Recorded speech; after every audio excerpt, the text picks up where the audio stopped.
시청자 여러분, 안녕하십니까? 여러분의 경제적 통찰력을 길러주는 경제아카데미입니다. 지금부터 오늘의 경제아카데미 방송을 시작하겠습니다. 오늘은 2020년 9월 10일 중앙일보 이슈 급증하는 나라빚, 공기업 부채까지 더하면 2024년 국가 부채 비율이 82%로 증가한다는 내용을 가지고 살펴보도록 하겠습니다. 오늘의 내용은 구정모 전 한국경제학회장이 정리한 내용을 살펴보겠습니다.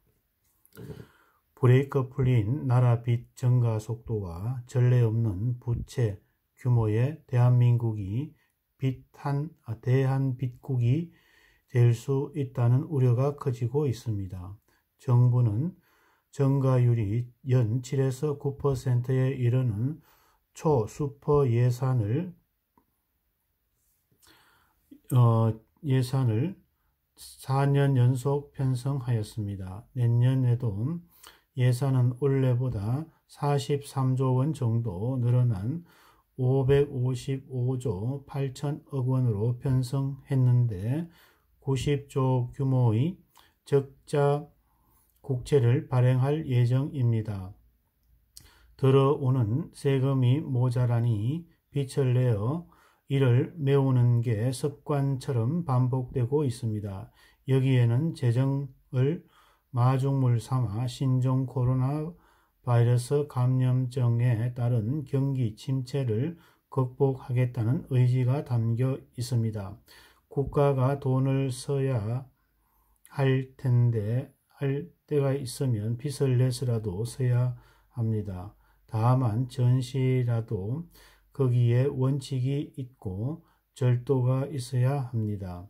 정부 정책의 우려되는 5가지 측면을 뜯어보면 현재와 같은 과속의 재정 지출이 결국 부메랑이 돼 국민에게 돌아올 가능성이 큽니다.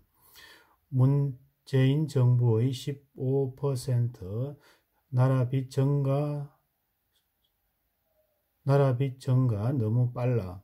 첫 번째, 국가 채무 증가 속도가 너무 빠릅니다. 정부의 중기 재정 전망에 따르면 국가 부채 비율은 2022년 국내 총생산 대비 51%로 단 2년 만에 10%포인트 높아집니다. 문재인 정부는 5년을 통틀어 2017년 36%에서 2022년 51%로 약 15포인트를 올라갑니다. 역대 어느 정부도 이처럼 올린 적이 없습니다. 글로벌 금융 위기를 거칠 때를 보더라도 국가 채무 비율은 2007년 27%, 2010년도 29%, 2013년 32%를 비교적 완만히 늘렸습니다. 경제의 안정적 운영과 대외 신용도의 버팀목인 재정 건전성에 빨간불이 커진다는 비판이 나오는 이유입니다. 둘째로, 절대적인 국가 부채 비율이 낮다고 볼 수 없습니다. 나라 빚을 계산할 때 몇 가지 기준이 있는데 우리 정부는 국가 채무를 지방정부 부채를 활용합니다. 이를 근거로 정부는 국가 채무 비율이 경제협력개발기구 평균인 110%보다 훨씬 낮아 문제가 없다고 강조합니다.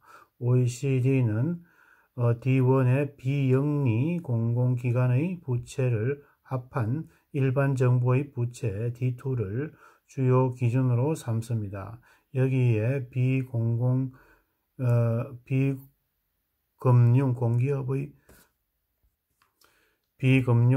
공기업의 부채까지 더하는 공공 부분의 부채 D3까지 감안하면 얘기는 달라집니다. 중기 재정 전망에 따라 필자가 추계해 본 결과 한국의 D3는 2023년 1855조 원으로 GDP 대비 82%로 증가합니다. 보수적으로 전망한 게 이렇습니다. 불과 4년 후의 일입니다. OECD 회원국은 대부분의 민영화의 확대로 한국만큼 공기업이 많지 않습니다. 그래서 2018년 기준 한국의 비금융 공기업의 부채는 GDP 대비 비율은 21%로 관련 통계를 내는 OECD 국가 중에서 가장 높습니다. 이러한 한국의 특수성을 감안하면 한국은 나라빚을 D3를 기준으로 국제 비교하는 것이 타당합니다. 여기에 미래에 지급할 군인, 공무원 연금의 충당 부채까지 포함하면 GDP 대비 국가 부채 비율은 2024년 130%를 넘어갈 것으로 분석됩니다. 한국의 GDP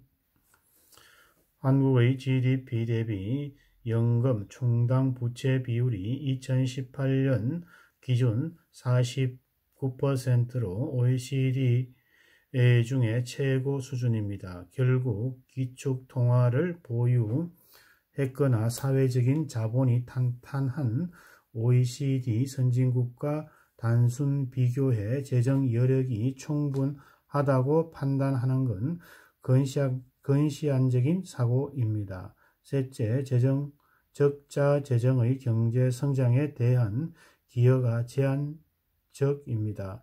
최근 국가 과잉 채무 이론이 학계의 조명을 받고 있습니다.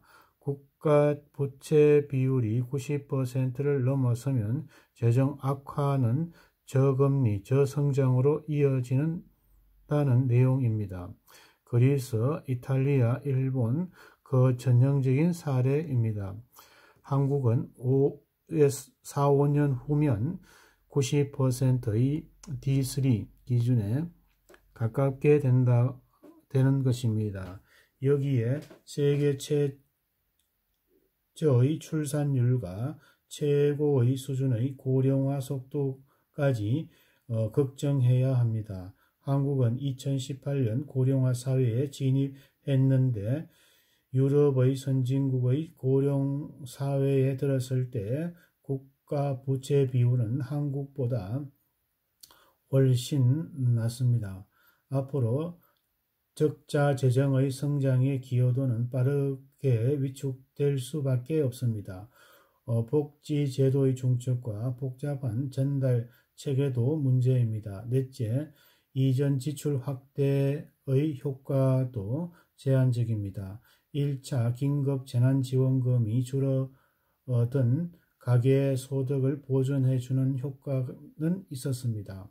그러나 소비 정대로 이어지지 않아 경제 활성화는 기대에 못 미쳤습니다. 이는 미래에 대한 불확실성 때문에 소비하기보다는 저축했기 때문인데 이러한 상황에서 2차 재난지원금의 추가 지급이 정부의 원하는 효과를 거둘지 미지수입니다. 다섯 번째, 내년에도 예산 가운데 복지 지출은 약 200조 원으로 그 비중은 36%에 이릅니다. 복지 지출이 효과를 거두기 위해서는 이러한 어떻게 나누어주고 어떻게 쓰느냐가 중요합니다. 기존의 중첩되는 복지제도 복잡한 전달 체계는 그대로 놔둔 채 그 위에 또 제도를 만들고 지출을 늘리기만 하면 되는지 의문일 따름입니다. 지금과 같은 속도의 재정 적자 확대와 국가 부채 누적은 과거 어느 때보다도 막대한 기회비용과 희생을 치르고 있습니다.